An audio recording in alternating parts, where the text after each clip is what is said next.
Hello student, welcome back to my channel master classes. My name is Tarib और आप देख रहे हैं master classes YouTube channel. Class 10th की मैथ्स का चैप्टर नंबर 3 दो चरों वाले रैखिक समीकरण युग्म।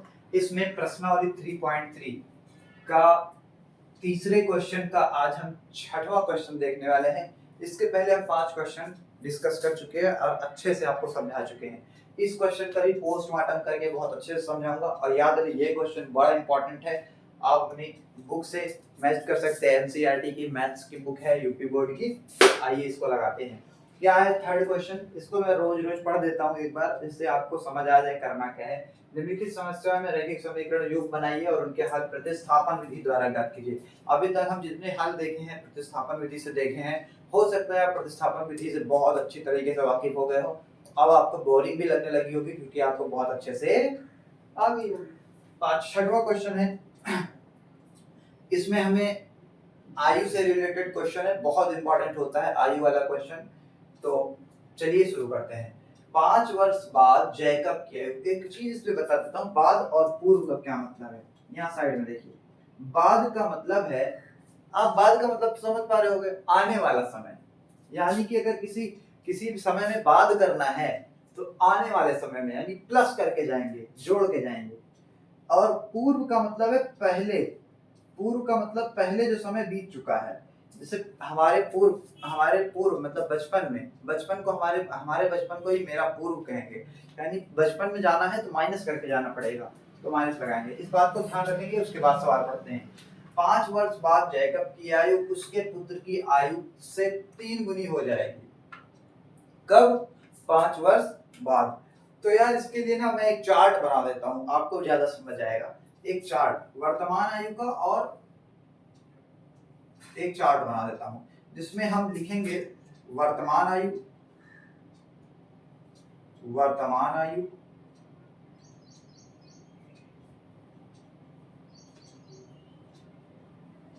वर्तमान आयु है यहाँ पे, ठीक है। वर्तमान आयु मुझे पता नहीं है, वर्तमान आयु मुझे पता नहीं है, तो मैं मानूंगा वर्तमान आयु। एक को x मान लेता हूँ, एक को y मान लेता हूँ। एक को x मान लेता हूँ, एक को y। इसको थोड़ा बड़ा करता हूँ। देखो ये चार्ट आपको बहुत जल्दी से सवाल समझा देगा, ठीक है। एक को x और एक को y। अच्छा, x कौन है? जैकब। मान लेता हूँ x जो है जैकब है, जैकब की आयु है वर्तमान। और y जो है उसके पुत्र की आयु है। बात समझ में आ रही है? चलिए शुरू करते हैं। ये बोल रहे 5 वर्ष बाद जैकब की आयु उसके पुत्र की आयु से 3 गुनी हो जाएगी। तो भाई देखो, 5 वर्ष बाद की बात कर रहे हैं, यानी कि दोनों की उम्र 5 वर्ष। क्या? अच्छा बताओ, x 5 वर्ष बाद जैकब की आयु, ये खाली जैकब की आयु की बात कर रहे हैं कि x जो है, x में 5 जोड़कर जैकब को 5 वर्ष बाद कर दो। अच्छा आप बताओ, अगर आपका पुत्र और आप दोनों साथ साथ हो, 5 वर्ष बाद आपकी उम्र जो है 25 साल है, 5 वर्ष बाद क्या हो जाएगी? 30। तो आपका बच्चा अगर 10 साल का था उस समय, तो 5 साल तक वो इंतजार करेगा, रुका रहेगा? नहीं ना, साथ साथ उम्र बढ़ेगी। आपकी भी 5 वर्ष बढ़ेगी तो आपके बच्चे की भी 5 वर्ष बढ़ेगी। तो भले ही ये कह रहे हैं जैकब की आयु 5 वर्ष बाद, ये बोल रहे हैं 5 वर्ष बाद जैकब की आयु, लेकिन साथ में इनके बच्चे की भी आयु बढ़ी होगी, तो वो y+5 हो गई होगी। बात समझ में आ रही है? अब आगे देखते हैं। 5 वर्ष दोनों को बाद कर दिया हमने, 5 वर्ष दोनों को बाद कर दिया। अब कह रहे हैं पुत्र की आयु से 3 गुनी हो जाएगी। फिर से देखिए, 5 वर्ष बाद हो गया। जैकब की आयु, यानी ये है जैकब, ये वाली जो आयु है उसके पुत्र की आयु से 3 गुनी हो जाएगी। कितना? 3 गुनी हो जाएगी। तो ये 3 गुनी हो जाएगी, ये 3 गुनी क्या है? हो जाएगी। तो क्या ये 3 गुनी नहीं होगी? सॉरी, एक सेकेंड, मतलब ये 3 गुनी हो गई। तो हमारे जब इक्वेशन बनाएंगे तो पहली शर्त में क्या लिखेंगे? पहली शर्तानुसार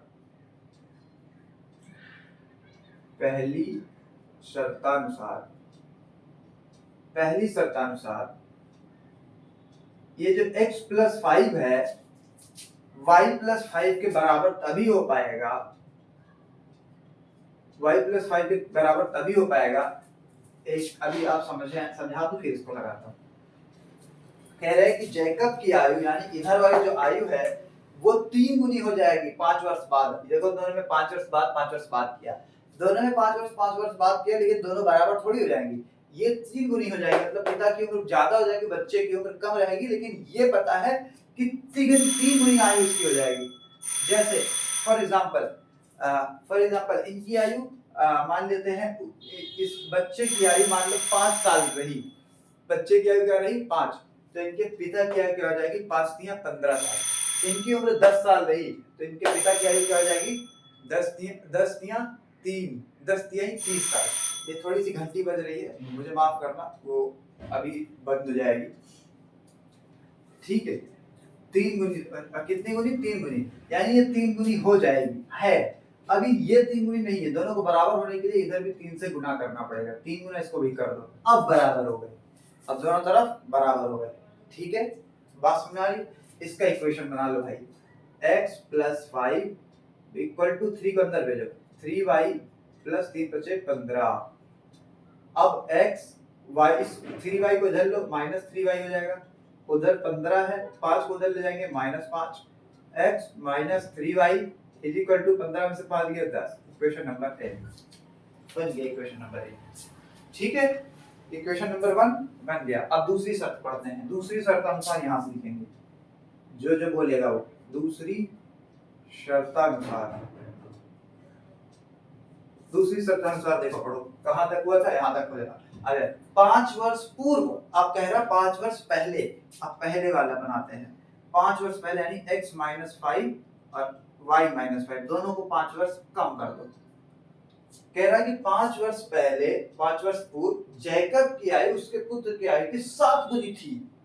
5 वर्ष पहले 7 गुनी थी, यानी x माइनस 5 और y माइनस 5 को बराबर तभी कह सकते हैं, ये 7 गुनी थी 5 वर्ष पहले, तो इसको भी 7 गुनी कर दो तभी तो बराबर होगा। यानी बढ़ाना हमेशा बच्चे वाले में है, क्योंकि पुत्र पिता तो पहले से ही बड़ा है, बच्चे को बड़ा कर दो, यानी बराबर करने के लिए, बराबर करके ही हम आंसर तक पहुंच सकते हैं, ये इसकी टेक्निक है। तो x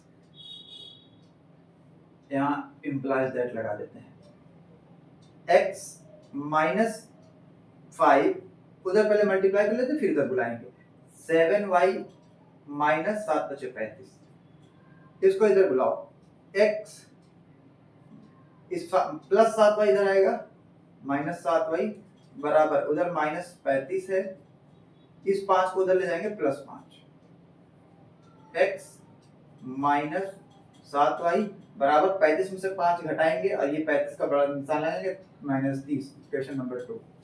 दो समीकरण हमारे रेडी है, अब आप इसको सॉल्व कर लेंगे, मैं उम्मीद करता हूं आप सॉल्व कर लेंगे, लेकिन फिर भी चलिए मैं इसको सॉल्व करके बता देता हूं।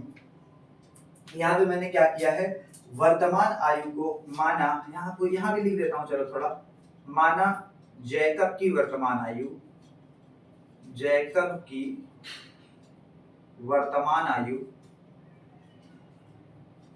वर्तमान आयु इज इक्वल टू x और उसके पुत्र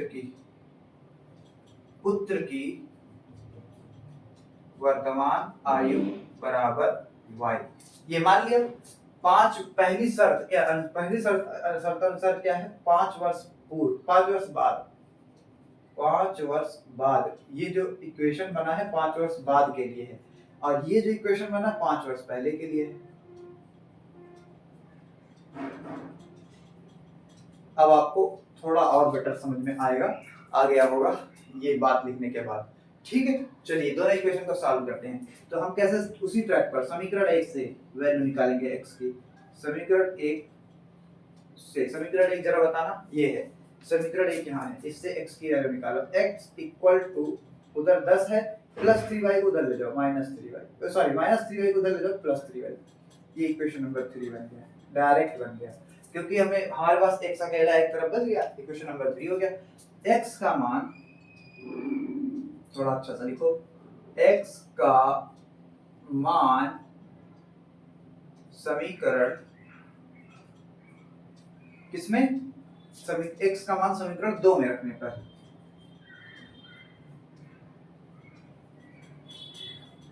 x का मान समीकरण 2 में रखने पर ठीक है, उतार दो, थोड़ा सा इधर मिटा दो, अब तो इस इधर का काम नहीं है, मिटा देगा, उतार लिया होगा आपने।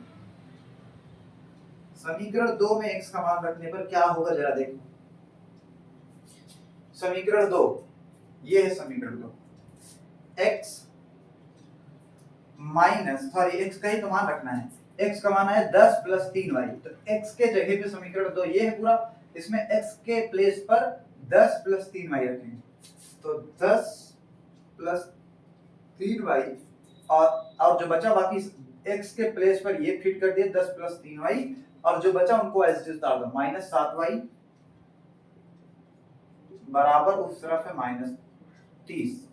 ठीक है, अब ये जैसे ही हमने x का वैल्यू रखी वैसे ही ये पूरा का पूरा इक्वेशन, पूरा का पूरा समीकरण एक चर वाले समीकरण में बदल गया, तब्दील हो गया, जैसे कि सिर्फ जिसमें y है। 10 को उस तरफ भेज दो, उधर 30 के साथ जाके वो अपना मेल व्यवहार बना लेगा। 7 और 3 ये दोनों मतलब देखिए लाइक टर्म्स कहते हैं इनको, यानी सजातीय पद, यानी एक दूसरे को पसंद आना, जैसे y वाला y वाले को पसंद करता है, x वाला x वाले को, यानी 7y को 3y में जोड़ भी सकते हैं, घटा भी सकते हैं। जैसे समझ लो यहाँ पे -7 है, यहाँ +3 है, तो घटेगा, प्लस माइनस माइनस होता है, लेकिन ये बड़ा है, इसका निशान लगा के लिखेंगे। 7 में से 3 गया 4y, उस तरफ -30 है, इस +10 को उधर बुलाएंगे -10, तो यहाँ पे 4y = -10 और -30, माइनस माइनस प्लस होता है। अब 30 बड़ा है, इसका निशान लगाएंगे, 30 10 40, प्लस तो होता ही है, जोड़ेंगे, माइनस माइनस प्लस होता है। अब ये माइनस प्लस का चकल्ला से खेला है, आपको ये धीरे धीरे नहीं, ये एक बार में नहीं समझ में आएगा, धीरे धीरे समझ में आता है। बचपन से आप पढ़ते आ रहे होंगे, आप धीरे धीरे समझोगे, लेकिन मैं यहाँ पे आपको एक बार समझा देता हूँ। माइनस माइनस दोनों सुना होगा आपने, माइनस माइनस मिलके प्लस बन जाता है, प्लस तो बन जाएगा, 30 10 40 तो कर देंगे, लेकिन निशान उसी का लगेगा जो बड़ा होगा, जैसे प्लस -30, दोनों तरफ से माइनस को उड़ा देंगे। 4 को उस तरफ भेज दो, इधर बटे में, उधर जाके इधर मल्टीप्लाई में यानी गुणा में, उधर जाके भाग में हो जाएगा, तो y = 40 और ये 4 नीचे आ जाएगा, 4 से इसको काटेंगे 10 बार टेबल जाएगा, 4 × 40, y बराबर आ गया 10, यानी उसके पुत्र की आयु कितनी है 10, उसके पुत्र की आयु कितनी है 10। जल्दी इसको नोट करिए, फिर मैं थोड़ा मिटाता हूँ। चलिए भाई आइए आगे बढ़ते हैं, इतना मैंने मिटा दिया, अब आगे बढ़ते हैं यहाँ से। तो यहाँ से y का मान समीकरण 3 में रखने पर, ये 3 इसीलिए बनाया जाता है, समीकरण 3 में रखने। क्वेश्चन 3 कहाँ है, ये है 3, x = 10 प्लस 3y, y का मान कितना आया है 10। बात समझ में आ रहा है भाई, बात समझ में आ रहा है। x = 10 प्लस 3 दामा 30, तो x का मान क्या आ गया 30 10 40,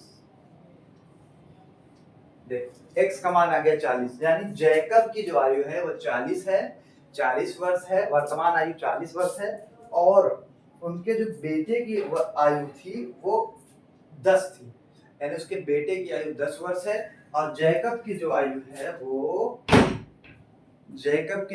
वो 40 वर्ष है। देखो 10 से 40 कितना गुना है, मतलब कितना ज्यादा है, 30, समझ रहे हो, 30 ज्यादा है, 10 तिया मतलब 30 जोड़कर 40 आता है। तो ये पूछ रहा था 5 वर्ष बाद जैकब की आयु उसके पुत्र की आयु की 3 गुनी हो जाएगी, तो 5 वर्ष बाद, ये बोल रहे 5 वर्ष बाद जैकब की आयु पुत्र की आयु की 3 गुनी हो जाएगी। अब इसमें 5 वर्ष बाद करें जरा, 5 वर्ष बाद करें, तो जब 5 वर्ष बाद करेंगे तो 45 हो जाएगा, ये 45 हो जाएगा कि नहीं, 5 वर्ष बाद इसको 45 हो जाएगा, और ये 5 वर्ष बाद 15 हो जाएगा, और 3 गुनी हो गई कि नहीं, 15 तिया 45, इस बच्चे की आयु की, जैकब की आयु 3 गुनी होगी कि नहीं, देखो 5 वर्ष बाद कहा है ना, ये जो 5 वर्ष बाद जैकब की आयु उसके पुत्र की आयु 3 गुनी हो जाएगी, तो इसको 5 वर्ष बाद करेंगे तो 45 होगा, इसको 5 वर्ष बाद करेंगे तो 15 होगा, और 15 और 3 45, यानी कि 3 गुनी हो गई कि नहीं। और वो कह रहा है 5 वर्ष पहले उसकी दोनों की आयु 7 गुनी थी। बोल रहा है 5 वर्ष पूर्व जैकब की आयु उसके पुत्र की आयु 7 गुनी थी। इसको 5 वर्ष कम करो, उसको भी 5 वर्ष कम करो। 5 वर्ष इसको कम करेंगे तो आएगा 35, 5 वर्ष इसको कम करेंगे तो आएगा 5। 5 का टेबल 35 में कितनी बार जाता है? 7 बार, यानी 7 गुनी है कि नहीं? बोलो बच्चा, है कि नहीं? उम्मीद करता हूँ आपको मेरी बात समझ में आई होगी। आई है तो वीडियो को थोड़ा अपने दोस्तों को भी बता देना। ये बहुत अच्छे लेक्चर्स हैं। ये सबसे इम्पोर्टेंट क्वेश्चन था इस एक्सरसाइज का। उम्मीद करता हूँ समझ आया होगा। मिलते हैं नेक्स्ट क्लास में। वीडियो पसंद आ रही है तो थोड़ा सा अपने मदद कर देना, अपने दोस्तों को भी बता देना। Thank you very much, all the very best.